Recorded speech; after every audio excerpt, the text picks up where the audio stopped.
Viral na to sa social media, Pangulong Ferdinand Bongbong Marcos.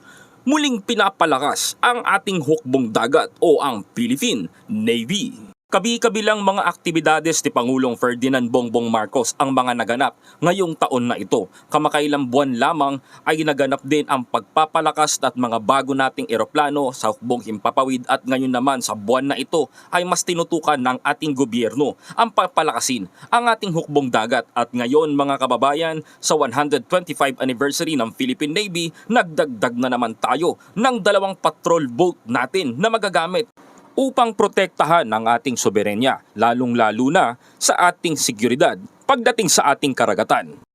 2 Asero class vessel ang nadagdag sa ating hukbong dagat. Alam mo ba mga kababayan, ang Asero class vessel ay kayang magpabagsak ng isang eroplano kahit na ito ay lumilipad pa. Talaga nga namang nakakamangha ang Marcos administration dahil sa ginagawa niyang tulong para sa ating bansa. Pero bago ang lahat mga kapatid, huwag mong kalimutan na mag-like, share, and subscribe dito sa ating channel. At huwag mo na rin kalimutan mag-iwan ng comment kung anong masasabi mo ba dito sa video na ito. Sa inyo pong nakikitang video mga kababayan ko ay makikita nyo po si Pangulong Ferdinand Bongbong Marcos na ini-inspeksyon o tinitignan ang mga bagong kagamitan ng Philippine Navy.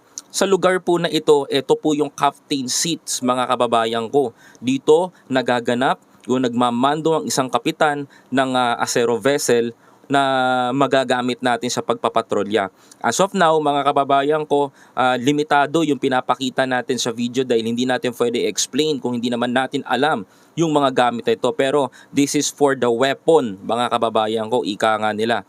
At kung makikita nyo naman po ang kabuuan ng BRP Giner Tinagag, mga kababayan ko, na magpapatrolya, isa sa Philippine Sea, West Philippine Sea, at magpapatrolya rin po sa Zambales, mga kababayan ko. Yan po ay ang ating mga bagong kagamitan ng Philippine Navy. At nataon po mga kababayan ko na ito po ay inaward na sa Philippine Navy at pinakita sa publiko ngayon pong anniversary nila ng 125 anniversary ng ating hukbong dagat o ng Philippine Navy. Makikita nyo rin po mga kapatid, yung sinasabi ko po na talagang magagamit natin na kayang magpabagsak ng eroplano nito kahit na ito ay lumilipad. Ganun po katindi ang barko na ito. Ganun po katindi ang Navy vessel na ito na hindi magpapadaig o magpapatalo sa ibang bansa. Kung ang ibang bansa mga kababayan ay may mga ganito na rin po na vessel, sa Pilipinas po mga kababayan nagdagdag po tayo ng 2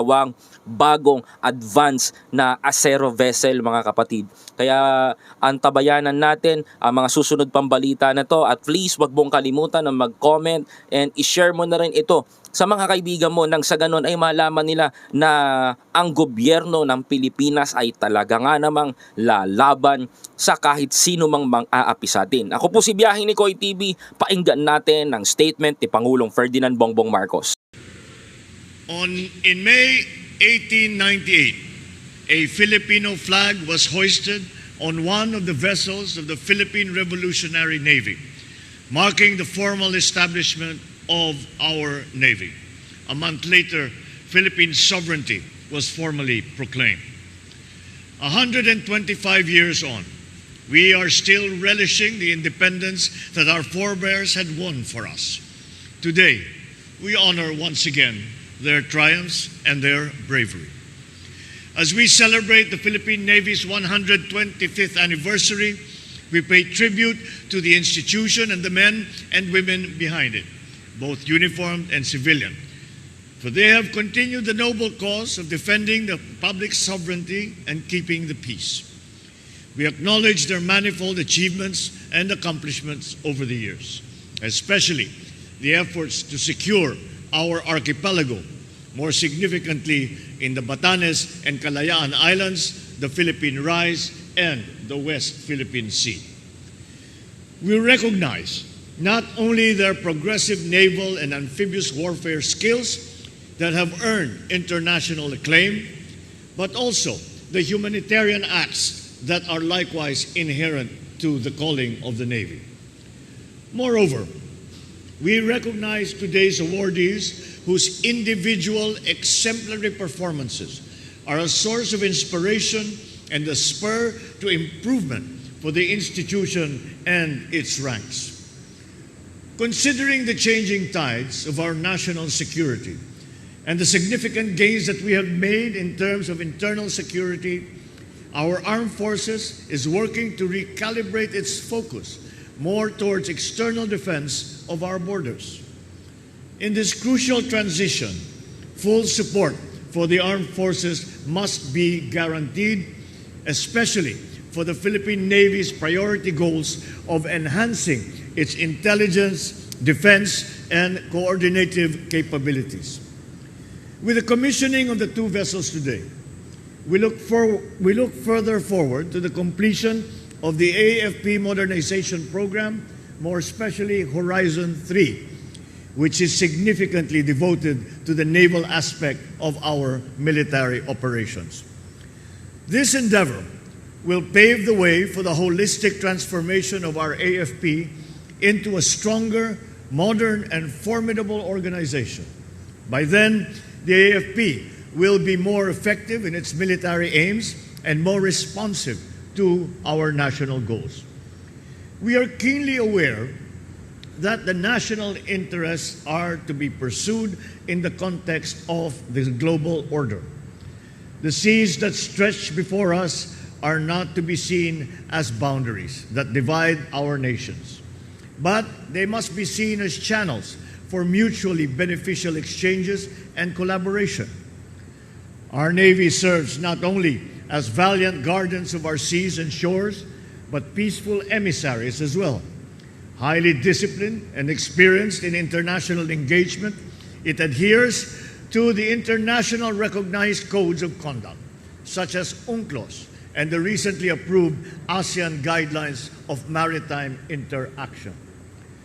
In this light, it plays a significant role in our collective effort to nurture friendly international relations by fostering mutual trust and confidence, freedom of navigation and overflight, and, of course, safety of our seas. As it sails on towards the next century, the Philippine Navy remains ever relevant in our nation building and continue to be indispensable to the attainment of the aspiration of a more comfortable and secure way of life for all Filipinos. This is an opportune occasion to renew our commitment and dedication to the cause of strengthening our republic, of its peace and prosperity.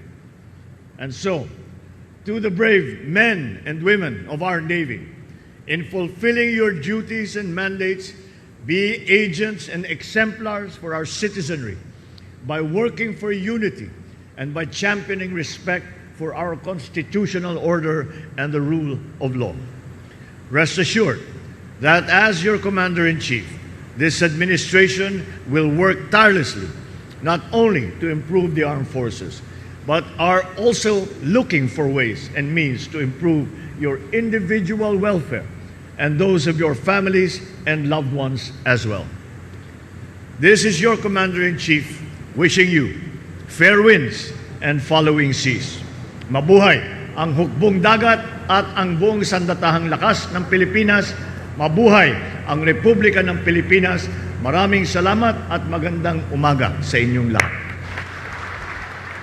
Thank you, Mr. President and Commander-in-Chief, Armed Forces of the Philippines.